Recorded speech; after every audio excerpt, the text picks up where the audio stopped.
ये प्रेम कहानी शुरू होती है दिल्ली से नोएडा जाने वाली बस में।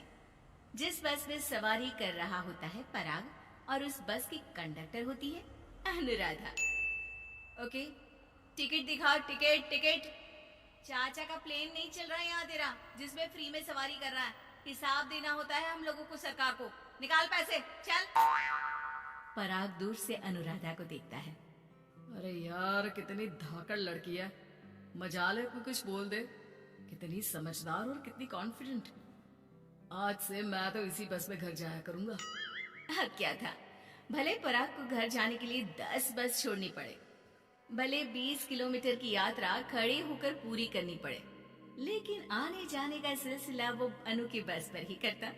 एक दिन, ओ क्या करता है तू? हाँ, मैं नोटिस करती हूँ, देखता रहता है मुझे जब देखो तब।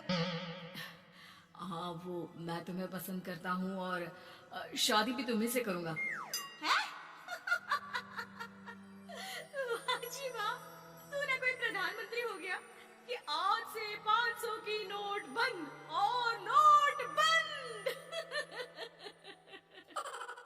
नाजिना, इतनी तो नहीं चलती, लेकिन हाँ, तुम्हें प्यार करता हूँ। तुम्हें कोई प्रॉब्लम नहीं होने दूंगा, ये वादा करता हूँ।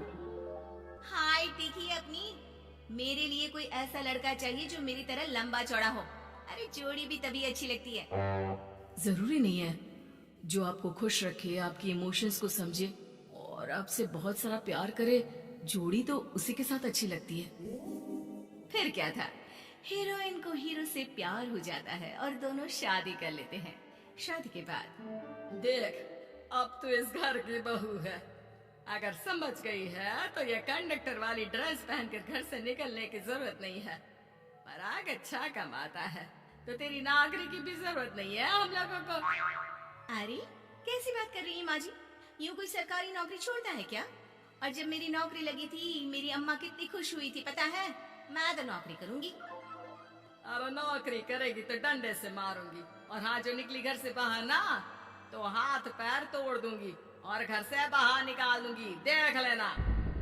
अनु को समझ में नहीं आता कि वो सास को कैसे समझाए कि सरकारी नौकरी लगना आसान बात नहीं होती, और उसने इस नौकरी को पाने के लिए कितनी हार्ड वर्क की थी।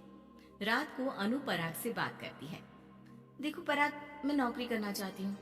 मुझे नहीं पता था कि तुम्हारी माँ को मेरी नौकरी से प्रॉब्लम होगी, वरना सी बात नहीं है, मैं माँ को समझाता हूँ।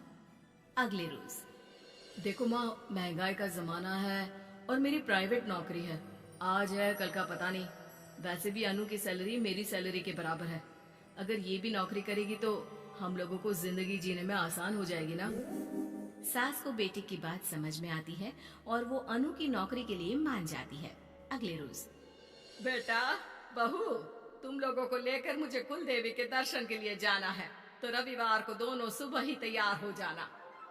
अगले रोज दोनों तैयार हो जाते हैं और कुल देवी के मंदिर पहुंच जाते हैं। क्या संतोषी बहन, एक ऐसी बहू ले आई हो। बहू बेटा लग रही है और बेटा बहू। अरे कोई पहलवानी लड़ानी थी क्या, जो इतनी लंबी चौड़ी बहू ले आई? अब क्या बताए पंडित जी, जो बेटे ने पसंद किया हमने उसे हाँ कर दी।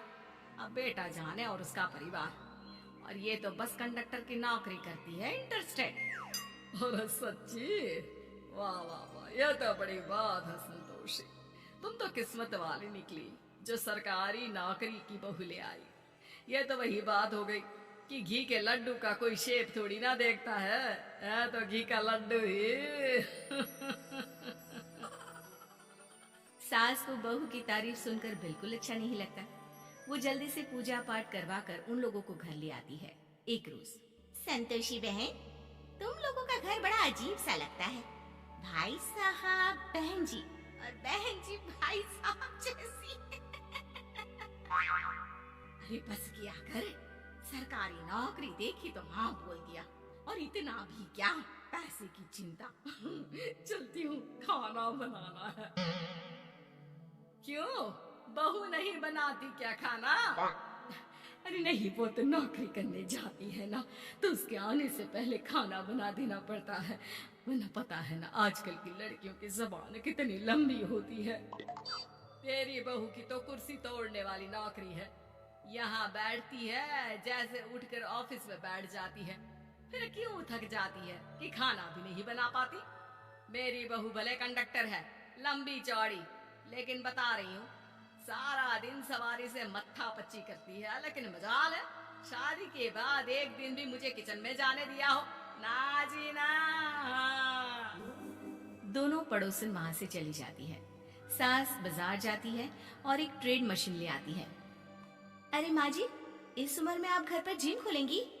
अरे तेरे लिए लाई हूँ, रोज चलाकर 2 घंटे इस पर, पतली हो जाएगी। और खाना कम खाया कर, जब देखो बकरी की तरह मुंह चलता रहता है तेरा। वाह जी वाह, एक ही तो शौक है खाना खाने का, वो भी रोक दो। हाँ, लेकिन सास तो सास थी, बहू के खाने से लेकर एक्सरसाइज सबका हिसाब किताब रखने लगती है। अरे मैं मोहल्ले वालों को बताकर रहूंगी कि मेरी बहू भी शिल्पा शेट्टी की तरह पतली हो सकती है। वही बहू बस में जब सवारी का टिकट काट रही होती है, उसे चक्कर आ जाता है और वो गिर जाती है। सवारी हैरान परेशान हो जाती है और ड्राइवर को वहाँ बुलाती है। अरे शहर नहीं थी हमारे कंडक्टर साहिबा, लेकिन जब से शादी हुई है बकरी बन गई है। सास को तो बस इनके खाने की ही लगी रहती है। ड्राइवर बस में बिठाकर बहू को घर छोड़ आता है और सास को कहता है, अरे पता है आपकी बहू कितने धाकड़ है, किसी को बात करने से पहले 4 बार सोचना पड़ता है कि बोले या ना बोले, कहीं झापड़ ना पड़ जाए। और आप है कि इन्हें बकरी बनाने में लगी है। अरे चुप, निकल यहाँ से। मेरी बहू है, मैं इसे बकरी बनाऊं या फिर गीदड़, तुम्हें क्या पता लोग कैसा मजाक उड़ाते हैं कि बहू इनकी बस की कंडक्टर है। बोलो मुझे कैसा लगता होगा? अरे काम तो काम होता है माँ जी, वो छोटा या बड़ा नहीं होता। खैर जैसी आपकी मर्जी, चलता हूँ मैं, नमस्ते। ड्राइवर वहां से चला जाता है। बहू ठीक हो जाती है।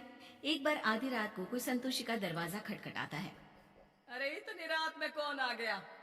मेरा घर है, कोई पुलिस स्टेशन की घंटी नहीं जो बजाए जा रहे हो। खोल रहे हो दरवाजा।